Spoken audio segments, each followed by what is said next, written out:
Nyeri sendi tapi nggak tahu apa penyebabnya? Jangan-jangan itu radang sendi. Ada berapa sih jenis radang sendi dan gimana cara mengatasinya? Ini kata dokter.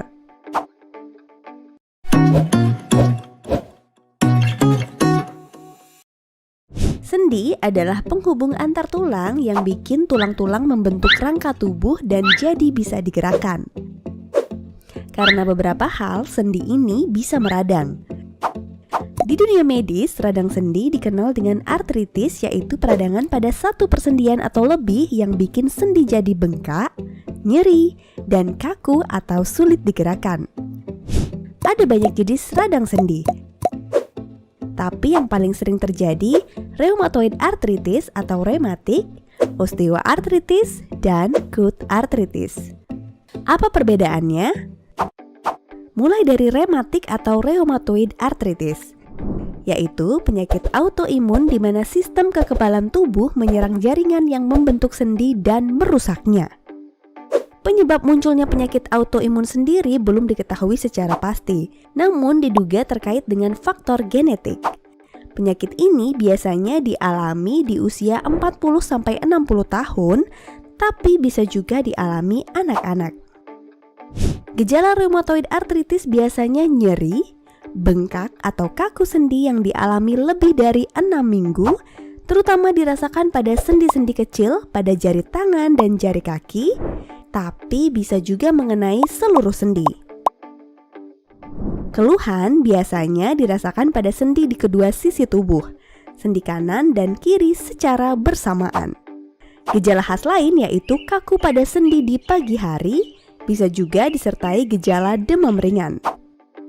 Osteoartritis.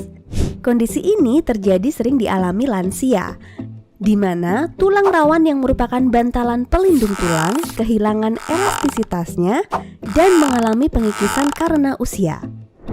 Akibatnya terjadi gesekan antar tulang, bikin sendi jadi bengkak, nyeri, dan kaku. Osteoartritis biasanya dialami di sendi lutut, pinggul, dan tulang punggung. Sendi yang terkena bisa salah satu sendi kanan atau kiri, atau keduanya secara bersamaan.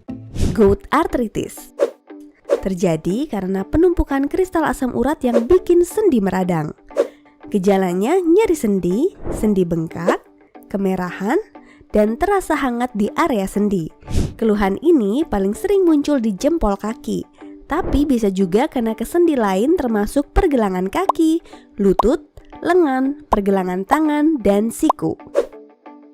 Untuk membedakan tiap jenis radang sendi, dokter biasanya menyarankan melakukan beberapa pemeriksaan seperti rongsen, tes darah, cek kadar asam urat, atau analisis cairan sendi. Radang sendi jangan dianggap remeh karena bisa berkembang jadi parah dan bikin penderitanya jadi nggak nyaman, nyeri sampai susah berjalan atau beraktivitas, bisa juga bikin perubahan bentuk sendi jadi rusak permanen. Ada beberapa faktor yang bisa meningkatkan risiko terkena radang sendi. Riwayat keluarga seperti orang tua atau saudara kandung yang mengalami radang sendi, usia, risiko osteoartritis, rheumatoid arthritis, dan asam urat meningkat seiring bertambahnya usia. Jenis kelamin, wanita ternyata lebih berisiko mengalami radang sendi dibandingkan laki-laki. Riwayat cedera sendi sebelumnya. Obesitas, kondisi kelebihan berat badan bikin tekanan berlebihan di persendian, terutama sendi lutut, pinggul, dan tulang belakang. Dan kebiasaan merokok. Gimana cara mengobati radang sendi? Kalau udah mulai merasa nyeri sendi ataupun sendi bengkak, segera batasi aktivitas dan istirahat. Kompres area yang nyeri dengan es yang dibalut kain selama sekitar 20 menit dan periksakan diri ke dokter.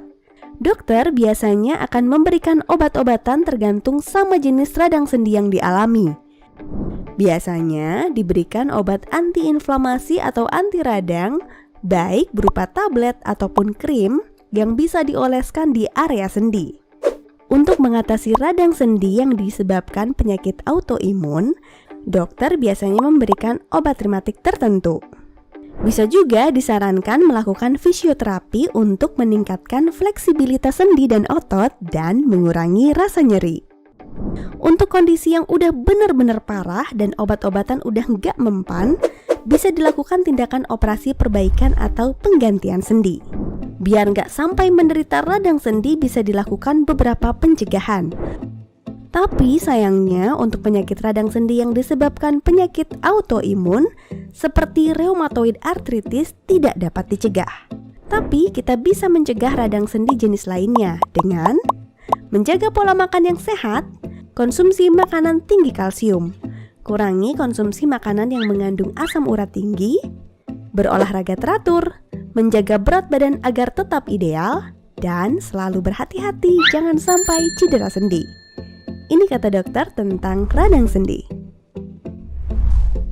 Terima kasih sudah menyaksikan video ini. Dukung terus channel Ini Kata Dokter dengan like, Share, dan subscribe. See you on the next video.